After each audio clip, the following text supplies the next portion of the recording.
Shri and শান্তনার তরফ থেকে আপনাদের সবাইকে নমস্কার। সামনেই লক্ষ্মী পুজো, কালী পুজো, তাই আজকে আপনাদের সাথে শেয়ার করতে চলেছি পুর ভরা আলুর দমের রেসিপি। একদমই পিওর ভেজ এই রেসিপিটা, আশা করি আপনাদের বেশ ভালো লাগবে। আর এই রকমই নতুন নতুন রেসিপি দেখার জন্য শ্রী অ্যান্ড শান্তনা সাবস্ক্রাইব করে আমাদের পাশে থাকুন। সাবস্ক্রাইব করার পর পাশে থাকা বেল বাটন অবশ্যই প্রেস করে রাখবেন, তাহলে আমার আপলোড করা রেসিপি কিংবা ভিডিও নোটিফিকেশানস আপনারা প্রথমেই পেয়ে যাবেন। প্রথমেই দেখলেন ছানা কাটিয়ে নিয়েছি, আর ছানার পুরটা বানানোর জন্য কিছু প্রিপারেশন করে নিয়েছি, যেমন ক্যাপসিকাম, টমেটো, কিশমিশ, কাজু, কাঁচা লঙ্কা, ধনেপাতা এগুলো কুচিয়ে নিয়েছি। আর দেখুন, এই পুর ভরা আলুর দমটা করার জন্য এই রকম ছোট ছোট সাইজের আলু হলে বেশি ভালো হয়। বড় সাইজের আলু হলে আপনারা অর্ধেক করেও বানাতে পারেন। ছানাটা জল ঝরিয়ে নিয়েছি, আর খুব বেশি জল ঝরানোর দরকার নেই, নর্মালি যেরকম ছানা বানানো হয় সেইভাবে করলেই হবে। আর জল ঝরিয়ে রেখে দিলাম। এরপর আমি আলুটা কুড়ে নেব। আর হ্যাঁ, ছানার জলটা কিন্তু ফেলার দরকার নেই, ছানার জলটা কিন্তু আমি আলুর দমের গ্রেভিতে ইউজ করব। এবার একটা চামচের পিছন দিক দিয়ে আলুটাকে এইভাবে কুড়ে নিতে হবে, যাতে এর ভিতরে পুর ভরতে পারি।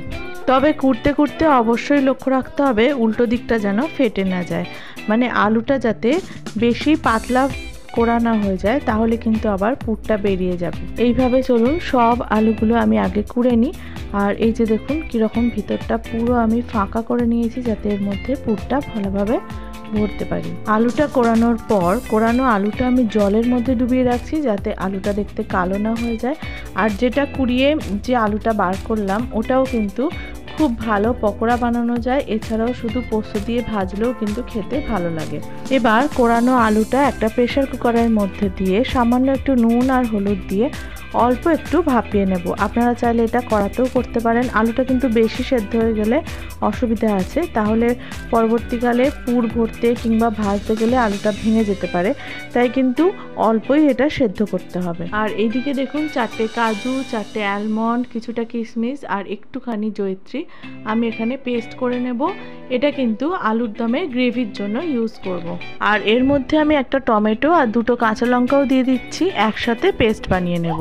এবার এই পেস্টটার সাথে আমি দিয়ে দেব বড় চামচের 1 চামচের মতো তড়কা মশলা, আর দেব 2 চামচের মতো টক দই। সব কিছু খুব ভালো করে মিশিয়ে রাখবো। এই যে আলুর দমটা আমি বানাবো, এটা কিন্তু লুচি, পরোটা কিংবা কচুরির সাথে ভালো তো লাগবেই, এছাড়াও পোলাও কিংবা ফ্রাইড রাইসের সাথেও কিন্তু বেশ ভালো লাগবে। তাই নিরামিষের দিনগুলোতে আপনারা কিন্তু এই রেসিপিটা অবশ্যই বাড়িতে বানাতে পারেন। এবার চলুন ছানার পুরটা বানিয়ে নিই। প্রথমেই নিয়ে নিয়েছি ছানা, এটাকে একটু ভেঙে নিয়ে এর মধ্যে দিয়ে দিলাম নুন, চিনি আর দিলাম জিরে গুঁড়ো। এখানে 1 চামচের মতো জিরে গুঁড়ো ইউজ করেছি, আর দিয়ে দিলাম কিছুটা মরিচ গুঁড়ো। আর এরপর খুব ভালো করে ছানাটাকে মেখে নিতে হবে, যাতে দেখুন এরকম একটু স্মুথ হয়ে যায়। এই যে হাতে মুঠো করলে যাতে এটা মুঠো পাকানো যায়। আর এরপর এর মধ্যে আমি দিয়ে দেবো আগে থেকে কেটে রাখা সবজিগুলো। এখানে আছে ক্যাপসিকাম, টমেটো, কিশমিশ, কাজু, ধনেপাতা আর কাঁচা লঙ্কা। একে একে সব কিছুই দিয়ে দেবো, তারপর সব কিছু খুব ভালো করে মিশিয়ে নেব। আর কিছুটা ক্যাপসিকাম আমি রেখে নিয়েছি গ্রেভির জন্য। আর এইখানে দেখুন আলুটা ভাপিয়ে নিয়েছিলাম। এরপরে আলু ভাপানোর পর যে জলটা ছিল, সেই জলটা আমি একটু ফেলে দিইনি।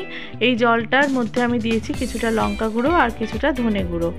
এবার দেখুন আলুর মধ্যে পুর ভরে নিচ্ছি, সব আলুগুলোই পুর এইভাবেই ভরে নিতে হবে। এবার কড়াইতে সর্ষের তেল গরম করে পুর ভরা আলুগুলো ভেজে নিতে হবে। আর দেখলেন কিছুটা পুর বেশি হয়েছে, এটা আমি গ্রেভিতে ইউজ করব, তবে সবটা না, কিছুটা আবার বেঁচে যাবে। এই পুরটা দিয়ে কিন্তু আপনারা ঘুগনিতে দিতে পারেন, এছাড়া পটলের দোলমা বানাতে পারেন, কিংবা যে কোনো নিরামিষ তরকারির গ্রেভির মধ্যেও দিতে পারেন। আলুটা এইভাবে একটু লাল লাল করে ভেজে নিতে হবে। চলুন এবার রান্নার একেবারে শেষ ধাপে চলে গেছি। এবার বানাবো আলুর দম। প্রথমেই কড়াইতে যে অবশিষ্ট সর্ষের তেলটা ছিল, তার মধ্যে দিয়ে দিয়েছি কিছুটা তেজপাতা আর গোটা জিরে, তারপর দিয়ে দিলাম আদা বাটা। এবার কোচানো ক্যাপসিকাম দিয়ে একটু নাড়াচাড়া করে নিয়ে এর মধ্যে আগে থেকে যে আলু সেদ্ধের জলটার মধ্যে লঙ্কা গুঁড়ো আর ধনে গুঁড়ো মিশিয়ে রেখেছিলাম, সেই জলটা দিয়ে দেব। আর তারপরেই তার মধ্যে দিয়ে দেব দই আর কাজু বাদাম, কিশমিশ, টমেটো, কাঁচা লঙ্কা এগুলোর যে মিশ্রণটা বানিয়ে রেখেছিলাম সেইটা সব কিছু দিয়ে একটু নাড়াচাড়া করে নেব। আর এর মধ্যেই দিয়ে দিলাম সামান্য একটু নুন। এবার 2-3 মিনিট নাড়াচাড়া করার পরেই দেখতে পাবেন গ্রেভিটা অনেকটা ঘন হয়ে এসছে আর ওপর থেকে তেল ভাসতেও শুরু করেছে। এই পর্যায়ে এর মধ্যে দিয়ে দিতে হবে আগে থেকে ভেজে রাখা আলু। তারপর সব কিছু খুব ভালো করে মিশিয়ে নিয়ে আরও 2 মিনিটের মতো নাড়াচাড়া করে নিতে হবে। 2-3 মিনিট পর এর মধ্যে আমি দিয়ে দিয়েছি ছানার জল। আপনারা এই পর্যায়ে চাইলে কাশ্মীরি লাল লঙ্কার গুঁড়ো ব্যবহার করতে পারেন যদি একটু লাল লাল গ্রেভি চান। এবার সব কিছু খুব ভালো করে মিশিয়ে নিয়ে যে এক্সট্রা পুরটা ছিল সেটাও এর মধ্যে দেব কিছুটা, আর তারপর এটাকে কিন্তু একটু ফুটতে দেব। তবে ফোটানোর সময় চাপা দেওয়ার কিন্তু কোনো প্রয়োজন নেই, আলুটা যেহেতু সেদ্ধই ছিল তাই চাপা দেওয়ার কোনো দরকার নেই। চাপা দিলে অনেক সময় আলুর ভিতর থেকে পুরটা বেরিয়ে আসতে পারে। প্রায় 4-5 মিনিটের মতো মিডিয়াম ফ্লেমে এটা রান্না হয়ে যাওয়ার পর একদম শেষে এর মধ্যে দিয়ে দিতে হবে কিছুটা শাহি গরম মশলা আর সামান্য একটু ঘি। এবার চাপা দিয়ে কিছুটা স্ট্যান্ডিং টাইম দিলেই তৈরি হয়ে যাবে পুর ভরা আলুর দম। খেতে কিন্তু ভীষণ টেস্টি হয়, তাই একটু খাটুনি হলেও এটা খাওয়ার পর কিন্তু খাটুনিটা আর মনেই থাকবে না। এই রান্নাটা কিন্তু আমার মা করে, মায়ের কাছ থেকেই এটা শিখেছি। আর বিয়ের পর যখন বানিয়েছি আমার হাজব্যান্ডও কিন্তু এটা ভীষণ পছন্দ করে। আপনারাও বাড়িতে বানান, আশা করি সবার বেশ ভালো লাগবে। আর ওই দিন আলুর দমের সাথে বানিয়েছিলাম কড়াইশুঁটির কচুরি না বানিয়ে বানিয়েছিলাম কড়াইশুঁটির পরোটা।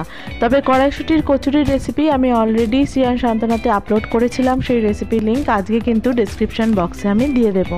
এছাড়াও আজকে ডেসক্রিপশন বক্সে আমি দিয়ে দিয়েছি লক্ষ্মী পুজোর স্পেশাল সাদা ধপধপে নারকেল নাড়ুর রেসিপি। এছাড়াও পুজো স্পেশাল আরও কিছু রেসিপির লিঙ্ক আমি দিয়ে দিচ্ছি ডেসক্রিপশন বক্সে, আপনারা দেখতে থাকুন বাকি ভিডিওটা। আজ এই পর্যন্তই, আবার দেখা হবে খুব শীঘ্রই নতুন কোনো ভিডিও অথবা রেসিপির সাথে। ধন্যবাদ।